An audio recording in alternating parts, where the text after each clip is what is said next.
Hey everybody, Rob Thompson and Sarah Townsend here with the next module in our B3 Beginners Business Bootcamp.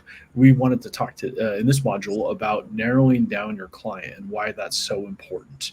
Uh, there's a very general marketing approach that you can take. You can say, "Hey, I am making a course for business owners," or you can say, "I'm making a course for business owners who want to 10 times their productivity in 3 months." And there's a very big difference between the way you approach those.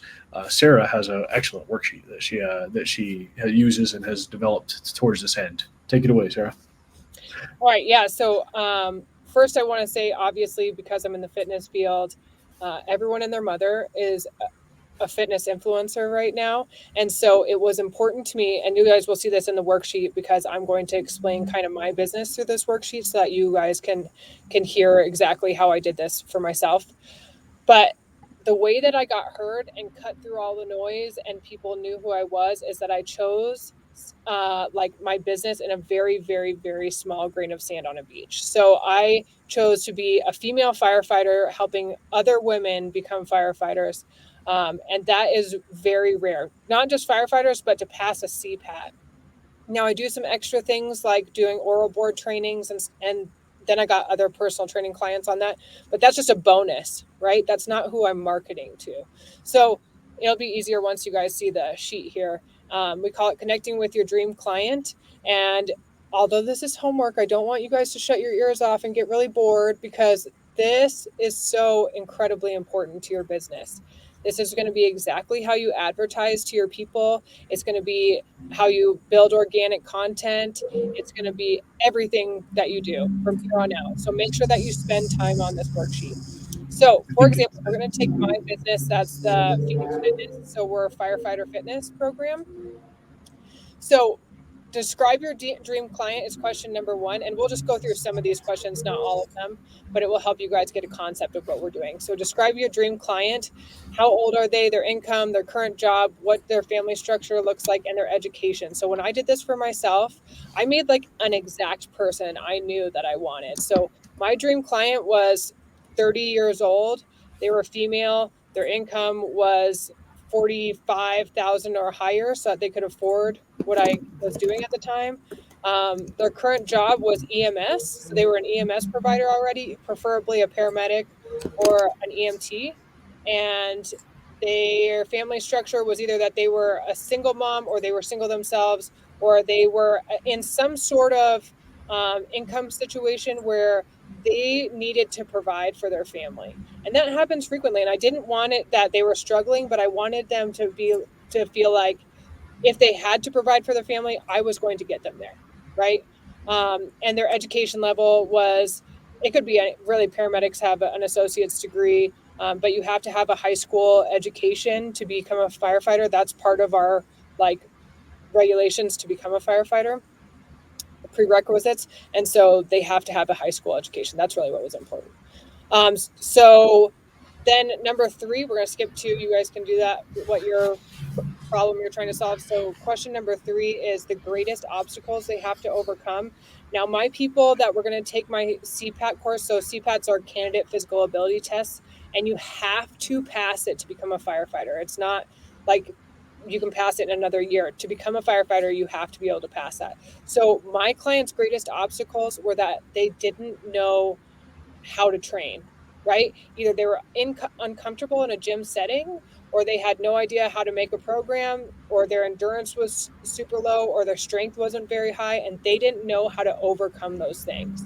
Another thing that I talk about is, and I talk about with all my clients, is mental mindset things. Now, this can be incredibly hard when you're in a family where they don't support you, right? Where you're a female that's not very fit and you're saying you want to go into the fire service, and people are like, what are you doing? I had to create a safe space where it was like, we are creating boundaries where your family needs to support you.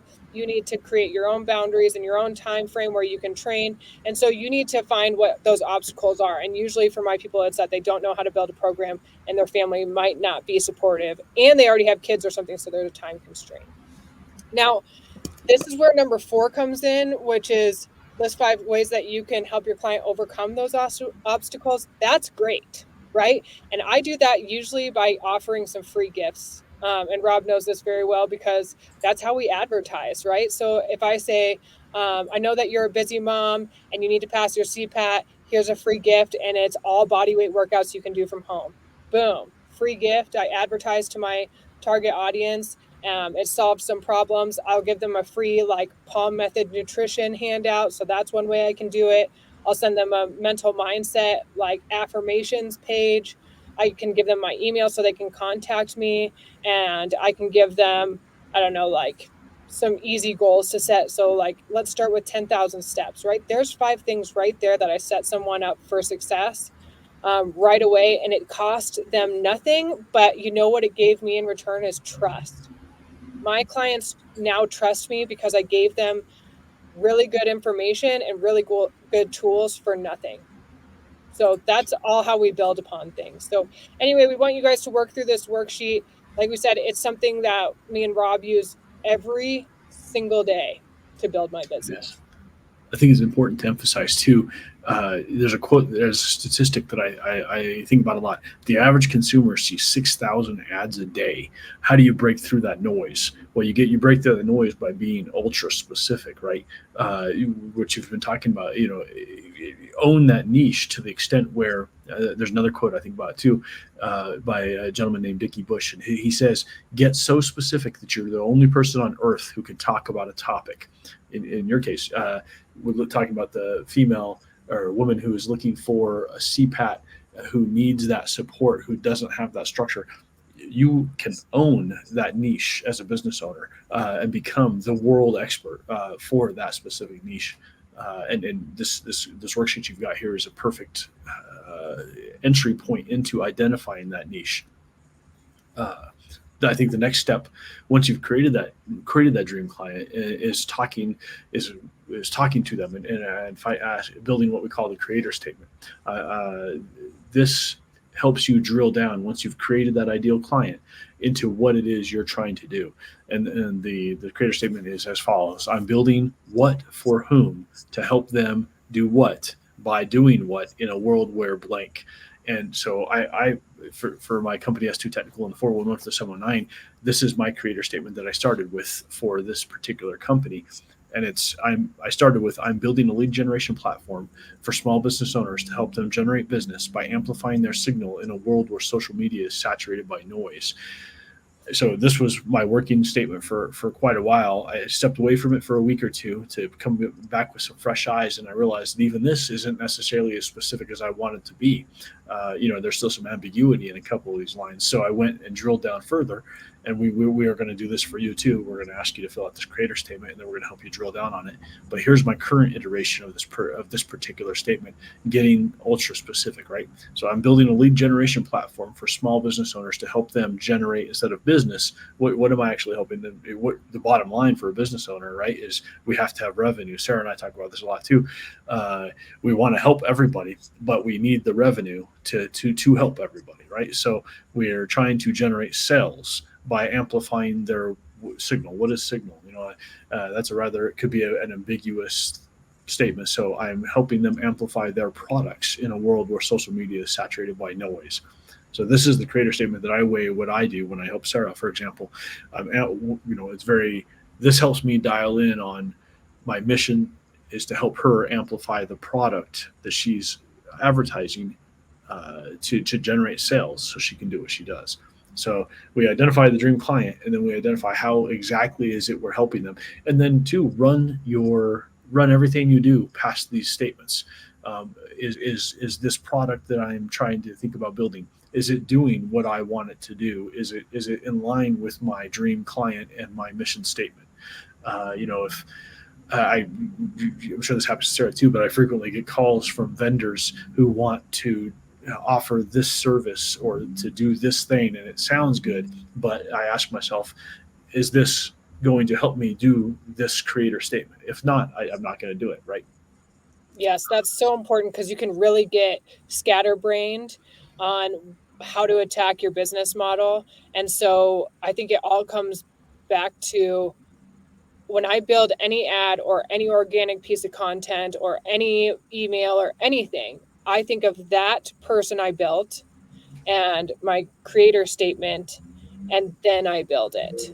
Yep. Who am I trying to reach, and what am I trying to And it helps you focus in that communication. A good example is I get 2 or 3 calls a week, somebody offering me a new CRM, customer resource management tool. But it's not something that helps me in my mission statement, my creator statement. So I decline those calls, even though they're like, oh, this new AI powered tool.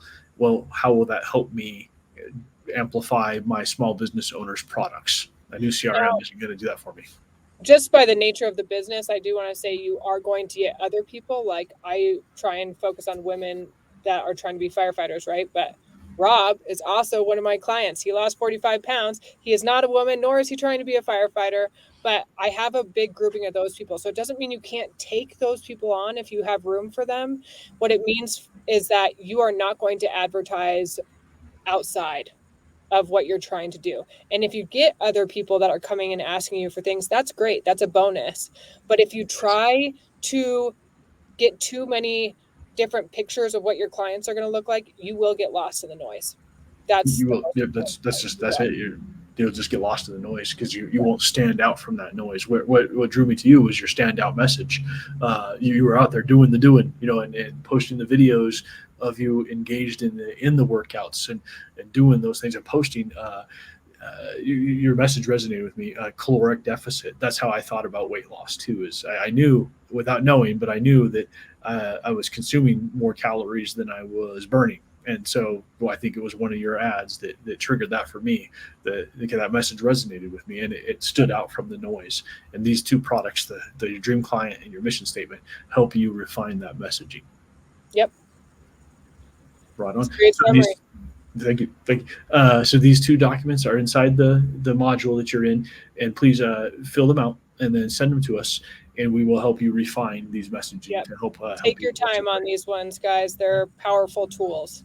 They are. I would submit next to the name. This is the second most. If they're probably equally important. Yeah. Right on. Okay, we'll see you in the next module. See you then.